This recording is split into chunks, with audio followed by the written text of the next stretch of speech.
Andhra Pradesh budget సమావేశాలు ప్రారంభమయ్యాయి. ఉభయ సభలను ఉద్దేశించి గవర్నర్ నజీర్ ప్రసంగిస్తున్నారు. ఎన్నికల్లో ప్రజలు మా ప్రభుత్వానికి తిరుగులేని మెజార్టీ ఇచ్చారు. ప్రజల కోరిక మేరకు కూటమి ప్రభుత్వం ఏర్పాటైంది. గత 5 ఏళ్లలో రాష్ట్రం అనేక ఇబ్బందులకు గురైంది. గత ప్రభుత్వ పాలనతో రాష్ట్రం ఎంతో నష్టపోయింది. సూపర్ 6 పథకాల ద్వారా ప్రజలకు మేలు చేస్తున్నాం. అధికారంలోకి వచ్చిన వెంటనే ల్యాండ్ టైటిలింగ్ యాక్ట్ రద్దు చేశాం. మెగా డిఎస్సి దసరంపై సంతకం చేశాం. అన్న క్యాంటీన్లు తెచ్చి పేదవాళ్ళ ఆకలి తీరుస్తున్నాం. కూటమి వచ్చాక రాష్ట్రాన్ని గాడిలో పెడుతున్నాం.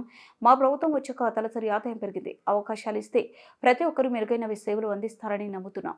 ప్రతి నెల 1వ తేదీన ఇంటికి వెళ్లి పెన్షన్లు అందిస్తున్నాం. పేద విద్యార్థులకు ఉపకార వేతనాలు అందిస్తున్నాం. విద్య, వైద్యం, మౌలిక వసతులపై ప్రత్యేక దృష్టి సారించాం. 2047 నాటికి స్వర్ణాంధ్ర కళను సాకారం చేస్తాం. బీసీ వర్గాల సమాజానికి వెన్నెముక వారి కోసం ప్రత్యేక కార్యక్రమాలు, స్థానిక సంస్థలు నామినేటెడ్ పోస్టుల్లో బీసీలకు 34% రిజర్వేషన్లు, ప్రజల జీవన ప్రమాణాలు పెంచేందుకు అనేక పథకాలు ప్రవేశపెట్టాం. అర్హులైన అందరికీ సొంతిల్లు ఉండాలనేదే మా ఆకాంక్ష అని తెలిపారు.